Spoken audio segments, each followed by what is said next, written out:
Alors j'ai choisi cette licence en alternance pour me spécialiser, parce que j'avais tout d'abord commencé par un cursus technique, donc j'ai voulu me spécialiser plutôt dans la gestion de projet, donc pour à terme devenir assistant chef de projet puis chef de projet. J'ai choisi la licence coordinateur de projet parce que ça s'inscrivait directement dans la suite de mon cursus. Je suis issu d'un DUT Clio, donc qualité et logistique. Donc j'étais plutôt habitué à la gestion de projet, gestion d'équipe, tout ce qui est l'aspect management en fait. Et cette licence qui était proposée dans les mêmes locaux avec la même équipe pédagogique qui me plaisait déjà à l'époque, j'ai décidé de continuer sur la licence. Alors nous on a choisi l'alternance avec la licence CP. Pour ma part c'était une expérience que j'avais déjà essayée pendant mon DUT l'année dernière. Ça avait été quelque chose de très enrichissant et quelque chose qui m'a beaucoup plu. Donc j'ai voulu remettre ça en licence pro. De plus, y a l'aspect financier, l'aspect rémunération qui n'est pas négligeable, surtout pour nos projets, réaliser nos projets actuels.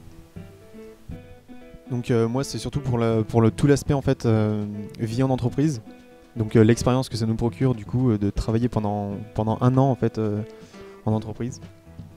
C'est toujours un plus pour le CV et pour l'avenir professionnel. Et ça permet déjà d'avoir un pied déjà dans le monde de l'entreprise et pouvoir évoluer plus tard.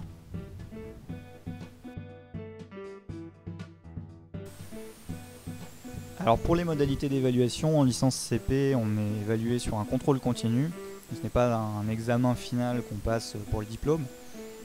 Donc tous les modules sont évalués au cours de l'année. Il faut avoir au moins 10 de moyenne pour pouvoir prétendre au diplôme. Et en sachant que la note de comportement en entreprise compte pour beaucoup.